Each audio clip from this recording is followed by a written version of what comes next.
Sahabat YKB, Sobat Ngulik, jumpa kembali dalam program Ngulik Alkitab. Saya sebagai pemandu percakapan Pendeta Santiani Manurung. Program Ngulik Alkitab ini diselenggarakan bagi kita sebagai sarana, sebagai media bagi kita membaca Alkitab dan tentu saja menggali setiap pesan yang berharga dalam setiap teks yang kita ulik dan melihat relevansinya untuk kehidupan kita sehari-hari. Pada episode kali ini kita melanjutkan ulikan serial kitab Wahyu, yaitu Wahyu pasal 14 ayat 1 sampai 20.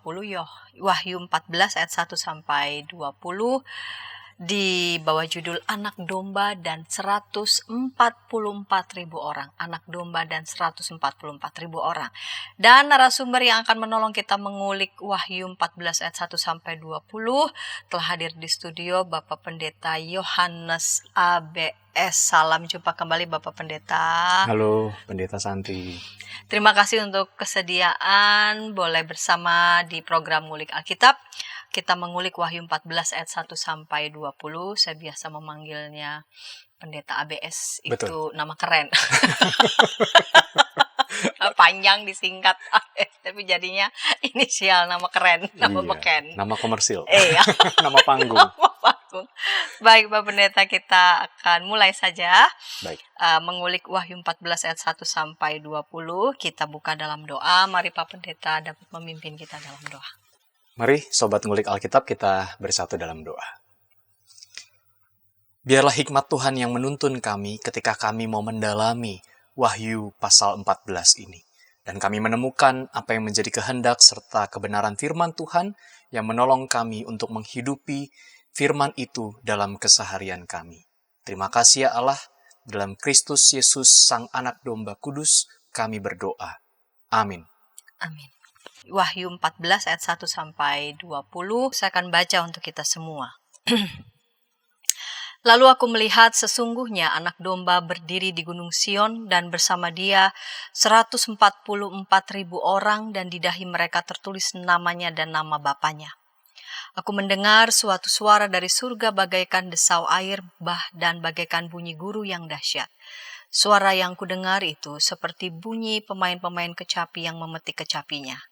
Mereka menyanyikan suatu nyanyian baru di hadapan tahta dan di depan keempat makhluk dan tua-tua itu, dan tidak seorang pun yang dapat mempelajari nyanyian itu selain 144.000 orang yang telah ditebus dari bumi itu.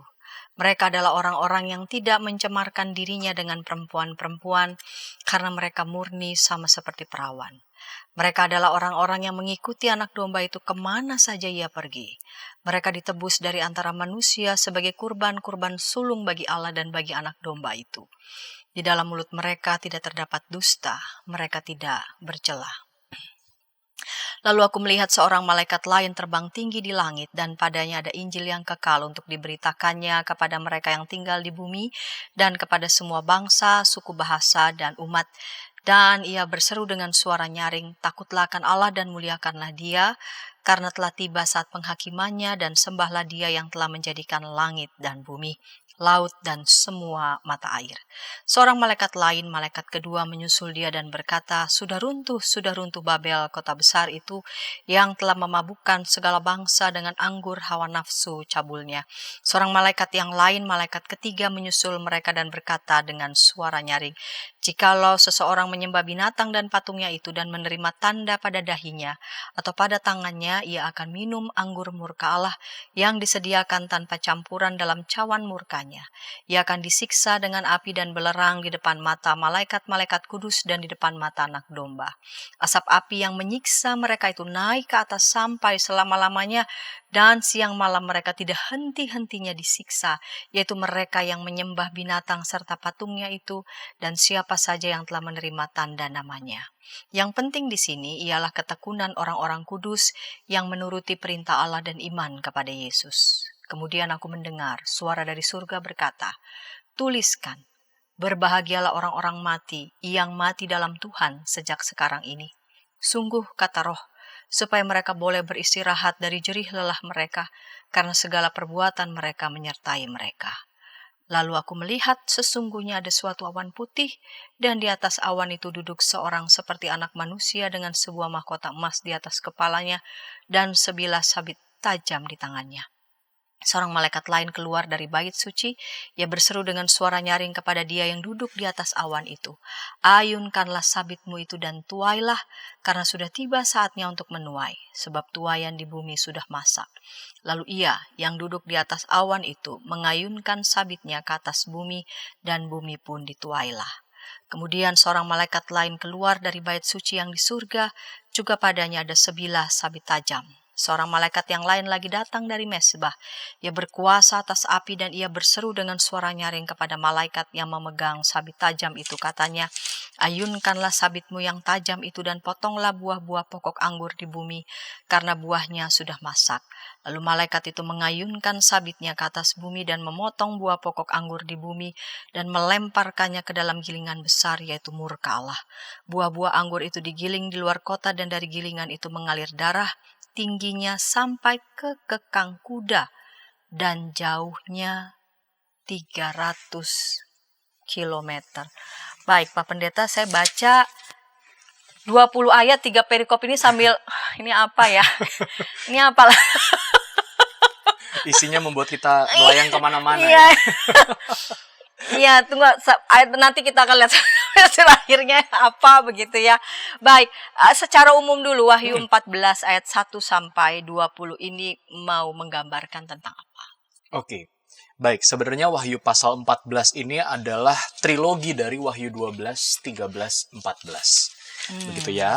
Kalau di Wahyu 12 itu mengedepankan situasi bagaimana umat Kristen berhadapan dengan para petinggi serta para orang-orang yang menggoyahkan iman mereka. Simbolisnya makanya hewan-hewan yang aneh-aneh itu. Gitu ya.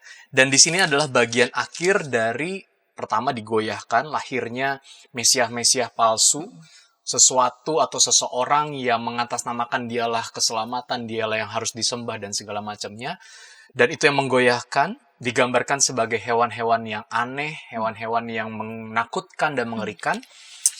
Serta di bagian pasal 14 ini merupakan bagian akhir penghakiman bagi mereka yang tidak menyembah atau yang tidak ikut-ikutan tergoyahkan oleh karena kehadiran orang-orang yang mengatasnamakan sebagai Mesias palsu ataupun juga orang-orang yang mengarahkan pada ajaran yang sesat. Konteksnya seperti itu. Maka dari itu sebenarnya di pasal 14 ini di sini mau menggambarkan bagaimana umat Allah itu menang atas kegoyahan ataupun juga godaan-godaan dari penyesat-penyesat itu. Dan disitulah makanya kita melihat bagaimana sang anak domba beserta dengan para malaikatnya seperti tadi tuayan-tuayan di bumi, kan gitu ya.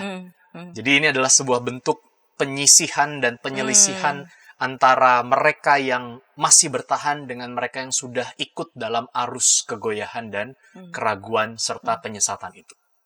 Jadi itulah konteks besar dari Wahyu pasal 14 antara anak domba dan para pengikutnya yang setia dengan mereka yang mengaku sebagai pengikut anak domba tetapi sudah tergoyahkan.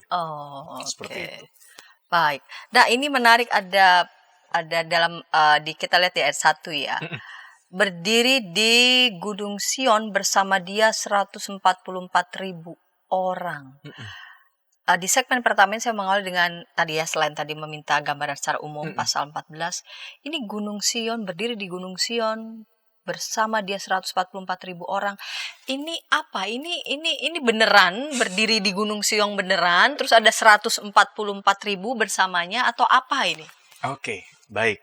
Ya, kembali bagaimana kita melihat kitab Wahyu secara umum dalam konteks ini adalah melihat simbolisme ini pada tempatnya dengan mengkaitkannya dengan maksud dari tujuan kitab Wahyu ini.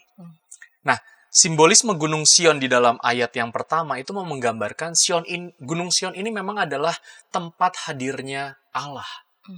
Dalam hal ini adalah tempat yang menunjukkan atau lambang yang menunjukkan pemerintahan Allah atau kediaman ilahi. Ya, Dan ini tentu secara geografis ada Gunung Sion itu di mana. Tetapi sebenarnya di dalam bacaan kita, itu mau melambangkan sesuatu yang sifatnya simbolik tentang kehadiran Allah. Ya. Nah, menariknya adalah bukan hanya 144.000 orang, tetapi di dalam Gunung Sion itu muncullah Sang Anak Domba yang merepresentasikan pemerintahan mesianik. Ya, jadi ini penglihatan Yohanes ketika Sang Anak Domba itu berkuasa di gunungnya Allah. Dengan 144K itu tadi ya, 144.000 orang. Apakah ini jumlah literal? Gitu ya. 144.000 orang yang menunjukkan bahwa ya memang cuma segitu pengikut Tuhan. Lagi-lagi mari kita lihat simbol di balik ini. Ada penafsir yang melihat bahwa 144.000 orang ini merupakan angka real dari pengikut Tuhan. Nah, ada yang mengkaitkannya dengan ini adalah sebenarnya lambang suku Israel. Tetapi kalau dibandingkan dengan Wahyu pasal 7, di situ tuh suku Israel, suku Dan, itu tidak termasuk. Artinya hipotesis bahwa 144.000 orang ini menggambarkan sisa-sisa dari Israel, suku-suku itu tinggal segitu, itu tertolak. Kenapa? Karena suku Dan tidak masuk di situ. Ya. Lalu 144.000 orang, apakah ini angka real yang dihitung oleh Yohanes dalam penglihatannya? Gitu ya. Kita ngelihat orang 100 aja itu kan kira-kira biasanya dalam kerumunan. Betul enggak? Iya. Ini agak persis ya, 144.000. Iya. Itu kan 100 orang aja kita kira-kira lah 100-an orang iya, lah. Iya, kita gitu. sebutnya kira-kira 100-an. Betul. Kalau ini kan kayaknya seolah-olah spesifik. Iya. Terdapat bersama dia 144.000 orang dan di dahi mereka tertulis namanya. Iya, apa ada ini hitung langsung ceker ya. Jadi kita datang ibadah ceker, oh gitu ya. Sekian. Tentu ini bukan. Jadi 144.000 orang, ya salah satu penafsir mengatakan bahwa ini merupakan simbol dari mereka yang masih mengikut dengan setia pada Sang Anak Domba. Tadi konteks besarnya kan ada kelompok yang mengikut, masih setia bertahan, ada yang tidak. Mereka yang mengaku mengikut tetapi justru malah tersesatkan oleh para hewan-hewan, ya, simbolisme hewan-hewan yang menyesatkan itu, para nabiah palsu, mesianis palsu, dan segala macam. Nah, 144.000 ini adalah simbol yang mau mengatakan ini loh orang-orang yang masih bertahan. Bukan pada jumlahnya, tetapi ada satu hal menarik. Ya. Di dahi mereka ada lambang apa? Coba lihat. Tertulis namanya Dan nama bapaknya. Oke. Ibarat KTP, atau kita pernah pakai nempel nama. Identitas. Gitu ya. Namanya. Misalnya pembagian kelompok sama nama. Iya. Ya kan? Ya. Berarti nama ini menunjukkan kelompok mana kan gitu. Nah sama, di sini tuh mau menunjukkan bahwa 144.000 orang, ya, yang adalah angka simbolik itu merupakan kelompok yang memang betul taat dan setia. Dengan cara apa? Dilihatnya, di dahi mereka ada namanya. Dan juga nama bapaknya lagi. Siapa yang memiliki dan terafiliasi pada siapakah mereka itu. Oke. Jadi, bukan pada jumlahnya, tetapi pada identitas yang melekat pada mereka semua. Siapa mereka? Betul. Dari mana mereka? Betul. Oke. Dan itulah sebenarnya fokus dari 144.000 orang. Kalau ada yang mengaitkan ini sebagai jumlah yang nanti akan masuk surga, misalnya begitu. Sekarang jumlah pengikut Kristus, baik itu dari Protestan maupun Katolik, berapa sih?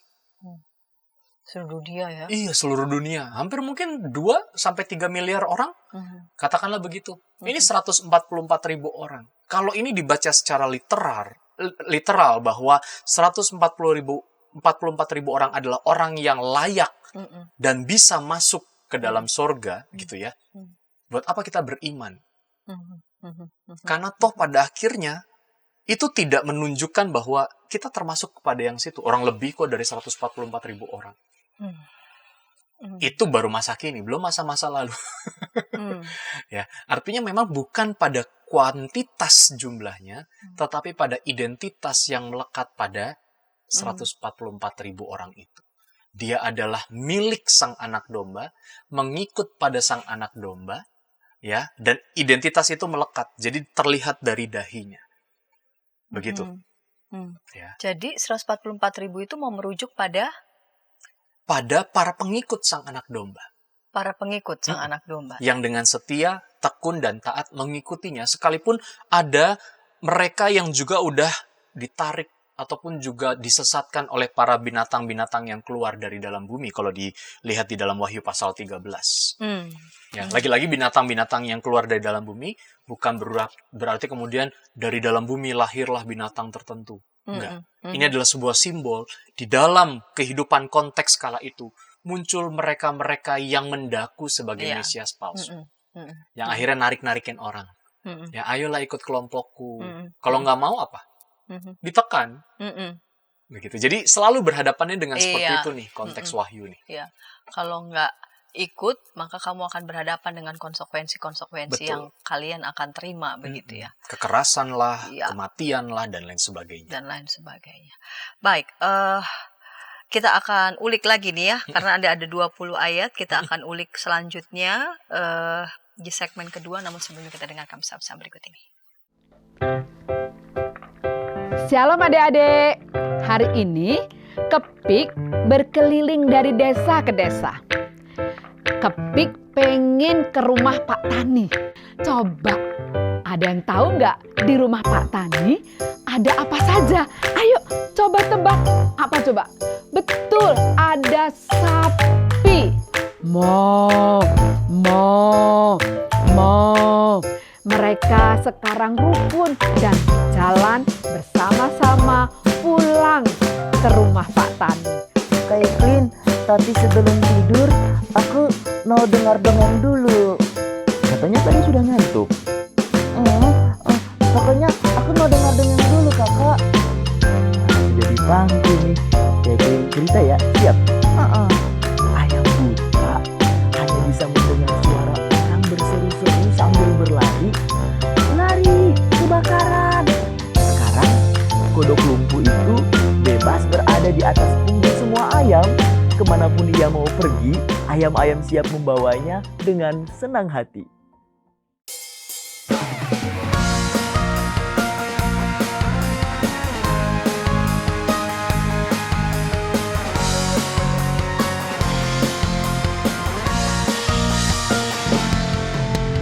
Hormat pada orang tua, menyayangi binatang, rajin ke sekolah minggu, selalu giat belajar, tidak membedakan orang, semua dijadikan sahabat, dipercaya oleh guru-guru di sekolah. Kiki dan Gigi, sahabat yang baik, gembira menolong siapapun, membela yang lemah, menegur yang salah. Kiki dan Gigi, sahabat yang asyik. Hai kiddos. Ku datang dan Inci, betul. Kodok lumpuh dan ayam buta. Kiddy time.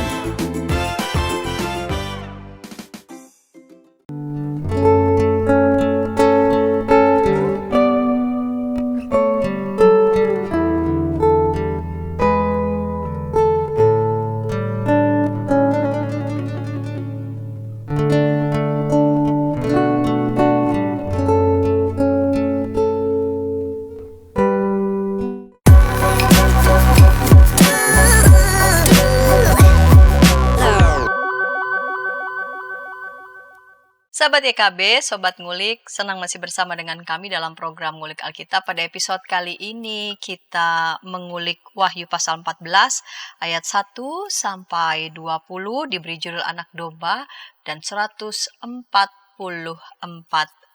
orang dengan narasumber Pendeta Yohanes ABS. Kita memasuki segmen yang kedua. Saya mengajak sahabat dapat berinteraksi di kolom komentar yang sudah tersedia. Baik Pak Pendeta, kita lanjut di segmen yang kedua ini. Ya. Kita lihat di perikop kedua, di pemberitahuan tentang penghakiman. Ada beberapa yang menarik ini ya.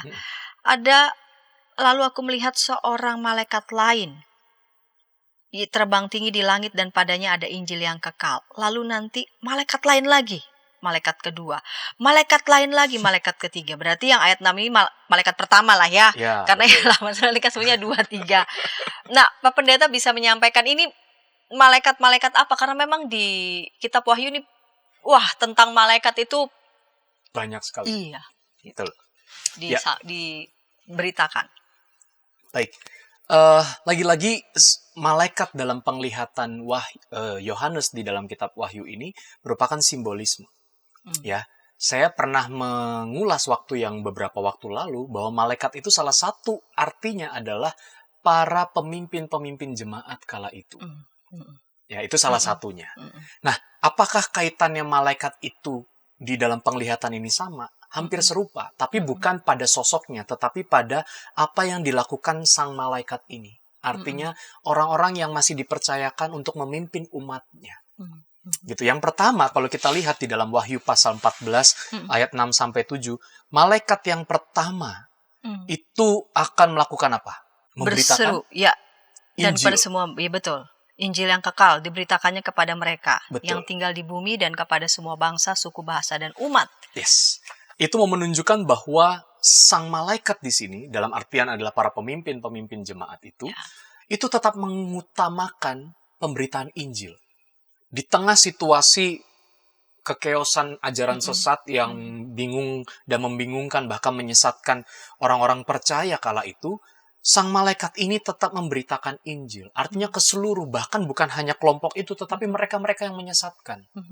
Gitu ya. Jadi ini adalah sebuah simbol, sekalipun ada para penyesat yang merusak umat Tuhan, Tuhan menghadirkan malaikat-malaikat, dalam artian ini adalah mereka-mereka yang akan mengutamakan dan juga memberitakan Injil kekal itu, atau Injil keselamatan itu, kepada siapapun, dalam situasi apapun, dan tidak terkungkung dalam suatu konteks tertentu.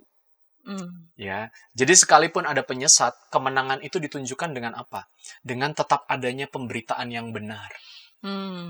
Gitu. Dan itulah sebenarnya pesan dari simbolisme malaikat pertama.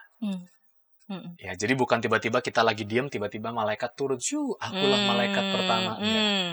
Ya, tetapi ini adalah sebuah simbol yang digambarkan oleh Yohanes bahwa tenang, akan ada ya pemimpinmu yang akan tetap menyampaikan itu. Dan menarik di sini, suara yang disampaikan oleh si malaikat itu adalah takutlah akan Allah dan muliakanlah Dia. Gitu ya. Dan sembahlah Dia. Iya. Artinya ini berita yang akan terus disampaikan sekalipun ada para penyesat-penyesat palsu itu. Takutlah akan Allah, muliakanlah Dia. Ya, itu malaikat yang pertama. Ya. Ya, itu malaikat pertama. Malaikat yang kedua, ya, yang di ayat 8. Ya. Di ayat 8 di situ dikatakan, boleh dibaca Pendeta Santi? Seorang malaikat lain, malaikat kedua menyusul dia dan berkata, sudah runtuh Babel. Kota besar itu yang telah memabukkan segala bangsa dengan anggur hawa nafsu cabulnya. Nah, sudah runtuh Babel. Ini penglihatan bahwa tadi seperti yang saya sampaikan, bahwa penghakiman ataupun juga ini akan ada akhir. Gitu ya. Nah, malaikat kedua, dia di sini menyimbolkan bahwa akan ada kejatuhan dari sistem yang bobrok itu. Sistem yang menyesatkan itu. Baik secara spiritual, moral, bahkan juga dalam situasi politis. Yang mencampur adukan nilai-nilai spiritual penyesat kala itu dengan konsep moralnya, dengan konsep politisnya, sehingga membuat orang menjadi, saya harus ikut yang seperti apa? Nah, tetapi malaikat kedua di sini, ini menjadi sebuah simbol bahwa akan ada akhir kok dari sistem yang bobrok itu. Orang atau struktur ataupun juga sistem yang menentang Allah menentang kebenarannya akan jatuh. Karena tadi malaikat pertama akan terus memberitakan mana yang benar. Malaikat pertama akan terus mengatakan, ikutilah Tuhan, takutlah akan Tuhan, ya, sembahlah Dia, jangan sembah yang lain. Karena ketika berita itu terus disampaikan oleh malaikat pertama, maka berita malaikat kedua itu akan menjadi sebuah pengharapan sekaligus proses yang akan terus terjadi. Gitu. Jadi ini adalah sebuah penggambaran sekali lagi ya, bukan benar-benar tiba-tiba kita menunggu penghakiman malaikat datang. Begitu. Tetapi adalah sebuah berita yang mau disampaikan atau pesan yang disampaikan, jangan pernah meninggalkan Tuhan, yang pertama itu. Yang kedua, sesuatu yang sesat akan jatuh, akan rusak. Babel itu adalah gambaran sistem yang menentang Allah. Bobrok yang menentang Allah ya. Ya, ingat pembangunan menara Babel betul. itu ya. Nah, Ya. seperti itu. Jadi dikaitkan ke sana. Yang menyimbolkan arogansi manusia, Betul kepongahan sekali. manusia yang sekali. ingin menjadi seperti Tuhan. Betul. Ya. Baik. Malaikat yang lain. Nah, malaikat Ketiga. yang lain. Wah, jadi ternyata malaikat juga tahu siapa yang jadi juaranya ya. Malaikat juga tahu. Oke. Aduh. Ternyata malaikat yang digambarkan di sini bukan hanya 2, tetapi ada 3 ya. Iya. Malaikat yang ketiga adalah malaikat yang juga berkata dengan suara nyaring. Kalau mereka yang menyembah binatang dan patungnya, Ya, dan menerima tanda pada dahinya atau pada tangannya, ia akan minum anggur murka Allah yang disediakan tanpa campuran dalam cawan murkanya. Ia akan disiksa dengan api dan belerang di depan mata malaikat-malaikat kudus dan di depan mata anak domba. Yes. Dan seterusnya. Ayat 11 itu gambarannya penyiksaan. Dan ini sebenarnya mau mengatakan bahwa meskipun kamu tersiksa oleh karena penyesat-penyesat itu mempersekusi kamu, menekan kamu, membuatmu sengsara, ketika kamu melawan dan menentang Allah, rasa tersiksa itu jauh lebih besar dibandingkan cuman sekadar para penyesat-penyesat yang menyiksa kamu. Dan malaikat ketiga inilah yang memateraikan. Artinya gini, dia tahu ini sebenarnya dia tersesat dan menyesatkan. Ya. Beda, kontraskan dengan 144.000 orang yang identitasnya jelas. Ya, identitasnya jelas. Di sini sebenarnya malaikat ketiga menyimbolkan para pemimpin jemaat, pemimpin umat. Yang tadi di malaikat pertama itu adalah berita Injil, malaikat kedua menjelaskan tentang ada akhir, malaikat ketiga menjelaskan tentang konsekuensi. Bahwa konsekuensi menentang Allah, seperti layaknya Babel itu, adalah murka Allah. Gitu. Jadi jangan menganggap bahwa penyiksaan dari para penyesat ini sebagai murka Allah, tidak. Justru ketika menentang Allah itulah, disitulah murka Allah disiapkan bagi kalian, kira-kira begitu. Jadi lagi-lagi malaikat ini adalah sebuah simbol orang-orang yang Tuhan pakai untuk memperingatkan Tentang murka tentang murka dan tentang bagaimana kemenangan itu didapatkan dan harus dipertahankan sampai pada akhirnya. Gitu ya. Jadi 144.000 menyimbolkan bahwa dialah pengikut dengan identitas sang anak domba. Nah, mereka-mereka yang masih menyesatkan, kan ada yang begitu ya, ada yang udah, masih, dan tetap, ada yang masih berceceran kemana-mana. Gitu. Nah, yang berceceran kemana-mana inilah yang diperingatkan oleh para 3 malaikat ini, yang digambarkan dalam Yohanes pasal 14 ayat 6 sampai ayat yang ke-13.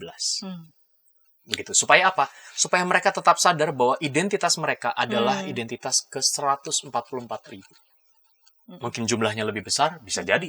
Namanya juga penglihatan, tetapi arahnya ke situ. Kerigma atau pesan yang digambarkan oleh Yohanes adalah seperti itu.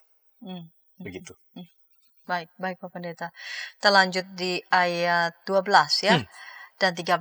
Yang penting di sini ialah ketekunan orang-orang kudus yang menuruti perintah Allah dan iman kepada Yesus. Kemudian aku mendengar suara dari surga berkata, tuliskan, berbahagialah orang-orang mati yang mati dalam Tuhan sejak sekarang ini. Sungguh kata roh supaya mereka boleh beristirahat dari jerih lelah mereka karena segala perbuatan mereka menyertai mereka.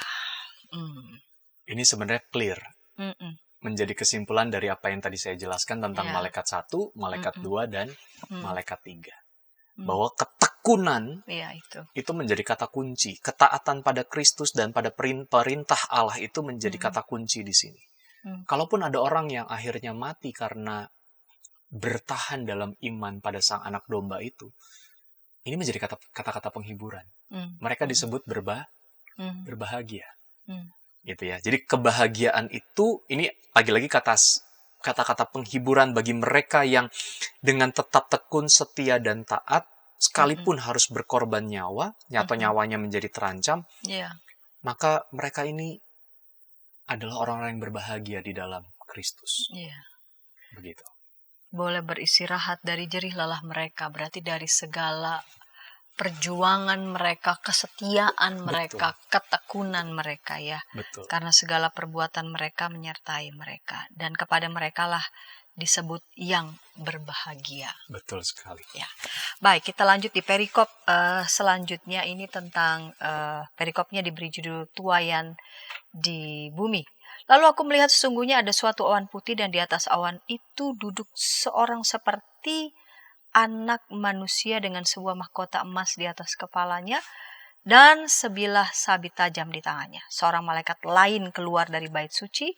Ia berseru dengan suara nyaring kepada dia yang duduk di atas awan itu, ayunkanlah sabitmu itu dan tuailah, karena sudah tiba saatnya untuk menuai, sebab tuaian di bumi sudah masak. Lalu ia yang duduk di atas awan itu mengayunkan sabitnya ke atas bumi dan bumi pun dituailah. Ini mau menggambarkan tentang apa? Setelah tadi ya, pemberitahuan tentang penghakiman, lalu kemudian mengatakan kepada mereka yang bertekun, sekalipun mereka mati, mereka tidak akan sia-sia pada apa yang sudah mereka lakukan. Lalu kemudian ada tuaian, ada sosok yang seperti anak manusia dan mengayunkan sabit tuaian di bumi. Ini menggambarkan tentang apa ya? Iya, ini bicara soal penghakiman oleh sang anak domba. Jadi sang anak domba ini bukan hanya berkuasa atas segala situasi yang sedang terjadi oleh umat atau terhadap umat kala itu, ya, tetapi sang anak domba yang mengayunkan sabit itu mau menunjukkan bahwa tenang, ya, dan aku akan menuai itu pada waktunya. Kalau kita pakai simbol orang yang memanen, itu kan semua dipotong dulu. Betul nggak? Baru kemudian dipilah mana yang layak, mana yang dibuang gitu kan ya. Nah, sama seperti gambaran di sini. Jadi sang anak domba dia akan menghakimi dulu atas dunia, tetapi kemudian nanti orang-orang yang di dahinya tetap ada identitas nama Bapanya, itulah yang nanti bertahan dan juga mengalami kasih karunia serta keselamatan kekal itu. Ya, jadi ini adalah sebuah simbol, sabit ini adalah sebuah simbol penghakiman, tapi sekaligus simbol kemenangan. Bagi mereka yang tidak setia, penghakiman. Tapi bagi mereka itu sebagai kemenangan. Jadi, sabit ini dia akan menyabit mereka yang bertentangan dengan sang anak domba, tapi sekaligus akan menyelamatkan mereka yang bertahan karena bertekun di dalam iman kepada sang anak domba itu. Jadi menunjukkan otoritas yang bukan hanya berkuasa, tetapi juga mampu menghakimi dan menyelamatkan para umatnya. Gitu. Baik Pak Pendeta, kita lanjut ayat 17 sampai 20 dan tentu saja kita akan melihat relevansinya untuk kehidupan sehari-hari. Kita akan ulas segmen ketiga, namun sebelumnya kita dengarkan pesan-pesan berikut ini. Shalom adik-adik.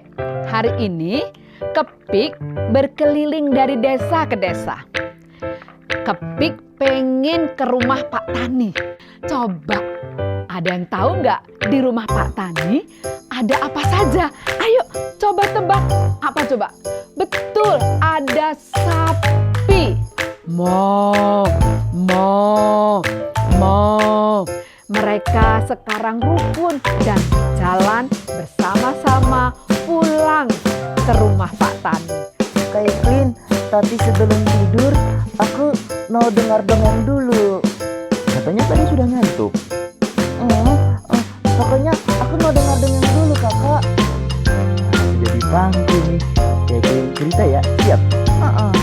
Ayam buta hanya bisa mendengar suara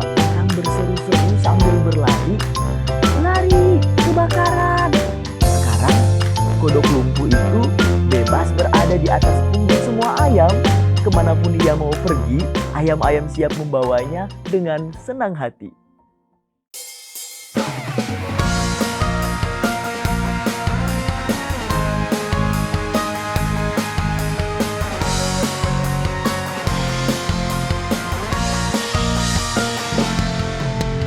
Hormat pada orang tua, menyayangi binatang, rajin ke sekolah minggu, selalu giat belajar, tidak membedakan orang, semua dijadikan sahabat, dipercaya oleh guru-guru di sekolah.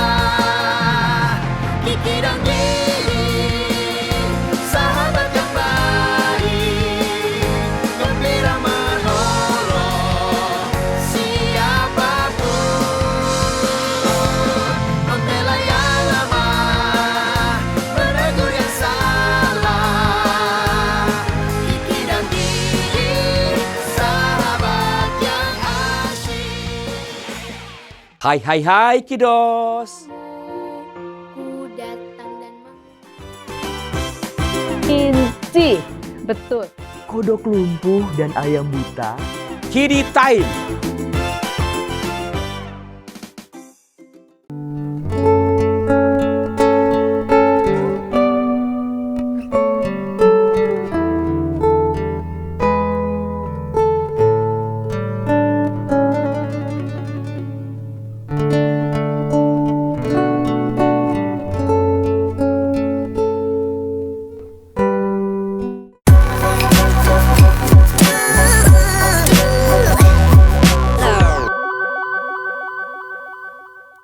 Sahabat YKB, Sobat Ngulik, senang masih bersama dengan kami dalam program Ngulik Alkitab. Pada episode kali ini kita mengulik Wahyu pasal 14 ayat 1 sampai 20 diberi judul Anak Domba dan 144.000 orang. Kita memasuki segmen ketiga, segmen penutup. Kita masih bersama-sama ditolong oleh narasumber Bapak Pendeta Yohanes ABS untuk mengulik teks ini secara khusus ayat 17 sampai ayat 20 dan kita melihat relevansinya untuk kehidupan kita sehari-hari. Baik Pak Pendeta, kita lanjut di ayat 17 sampai ayat 20 ini mau menggambarkan tentang apa? Dia menarik juga, ayunkanlah sabitmu yang tajam itu dan potonglah buah-buah pokok anggur di bumi karena buahnya sudah masak. Itu kalau saya lihat di ayat berapa ya? 18. Ayat 18. Apakah ini masih ada kaitannya dengan mengayunkan sabit ke atas bumi itu? Ya, betul sekali.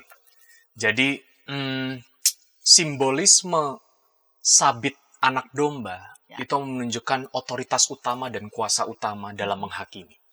Tapi para malaikat di sini menjadi perpanjangan tangan sang anak domba itu untuk memilah dan memilih. Mana yang benar-benar dia adalah kelompok ataupun pribadi ataupun juga para pengikut yang setia dan taat, sama yang sebenarnya dikatakan sudah masak tetapi busuk. Gitu.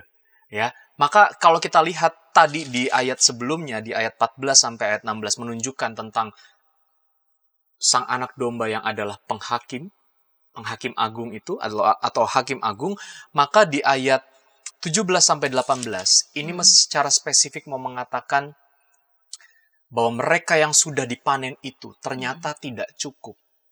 Harus tetap ditelisik, diselidiki apakah dia benar-benar sesuai dengan apa yang Tuhan inginkan atau tidak. Gitu ya. Dan kalau kita lihat ada malaikat dengan sabit kedua, lalu ada yang malaikat dengan sabit kedua, dia memotong dan memasukkannya ke dalam gilingan besar. Ya, jadi ibaratnya ini sudah dipanen, tapi ada proses lanjutan, kan gitu. Ya. Kalau kita manen padi jadi gabah untuk bisa dimakan, kan nggak sama kulit-kulitnya juga.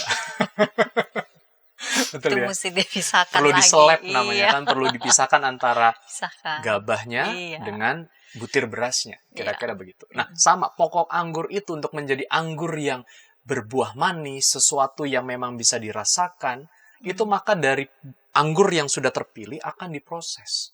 Nah, proses disinilah yang dimaksudkan sebagai murka Allah. Oke. Seolah-olah murka tuh kayaknya Allah galak atau Allah apa gitu ya. Oh. Tapi disinilah menunjukkan simbol anggur untuk melambangkan penghakiman.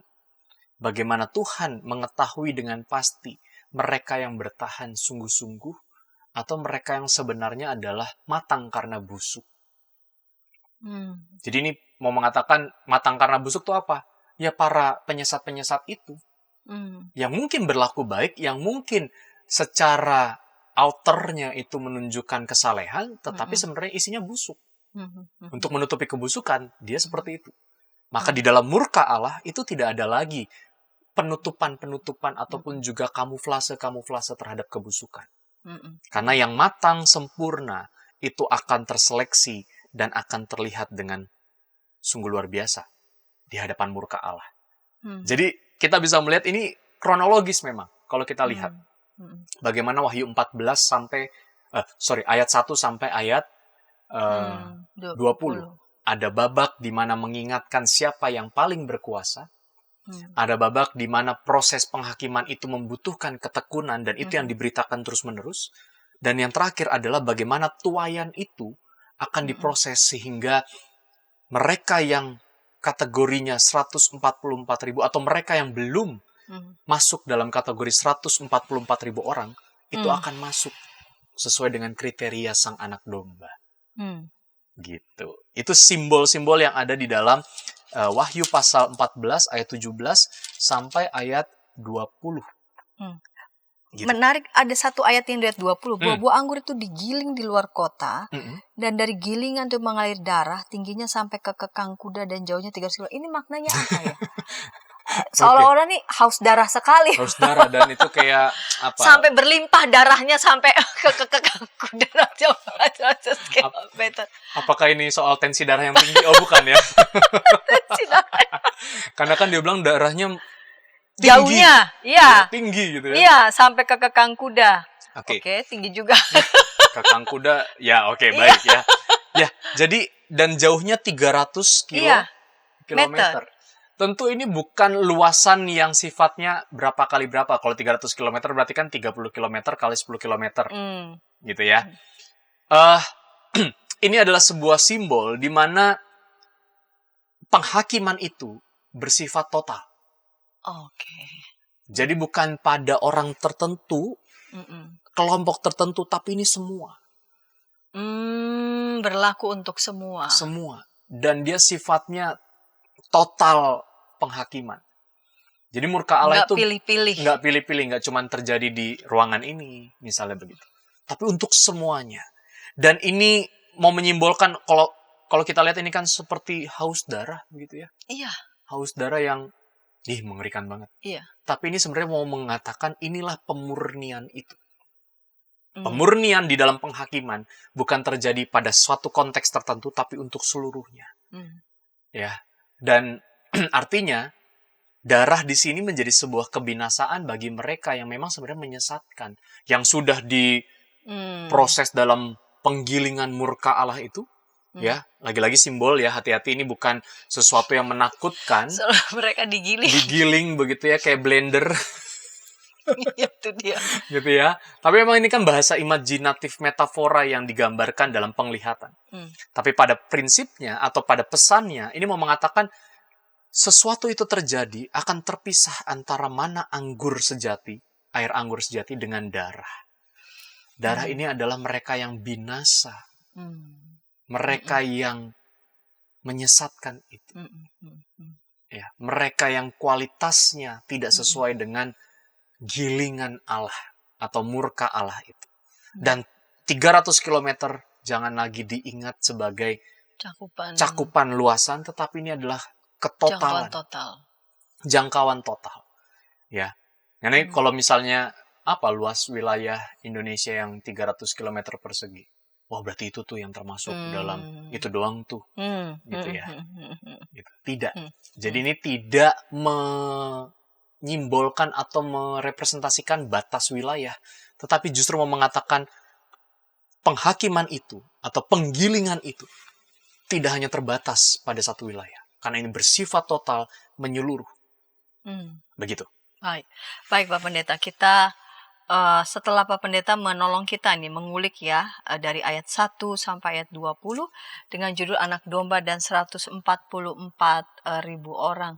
Apa pesan yang relevan pasti ya untuk kehidupan kita sehari-hari lewat penggambaran kitab Wahyu Wahyu. ini?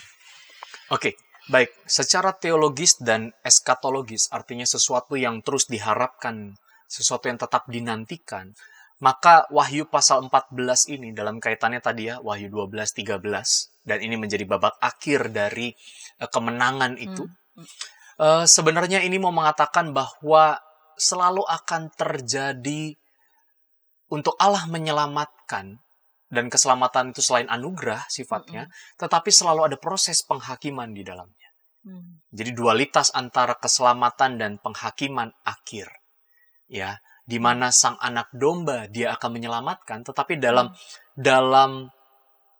cara menghayati kehadiran anak domba itu kembali, anak domba itu atau Kristus itu mengharapkan terus adanya pemurnian dalam diri umatnya. Karena kalau kita pikirkan bahwa hewan-hewan yang mengerikan itu, yang menggoyahkan dan menyesatkan itu dalam konteks masa kini, semakin variatif. Betul enggak? Kalau tadi digambarkan bahwa Babel itu adalah sekelompok sistem, struktur, ataupun juga mungkin katakanlah sekelompok orang yang merusak dan juga menyesatkan. Sekarang, dalam konteks sekarang, apakah itu hanya sekelompok? Berkelompok-kelompok mungkin. Makin banyak babel-babel di dalam konteks kehidupan kita. Memang kita diselamatkan, ya. Memang kita diselamatkan dengan anugerah keselamatan dari Sang Anak Domba.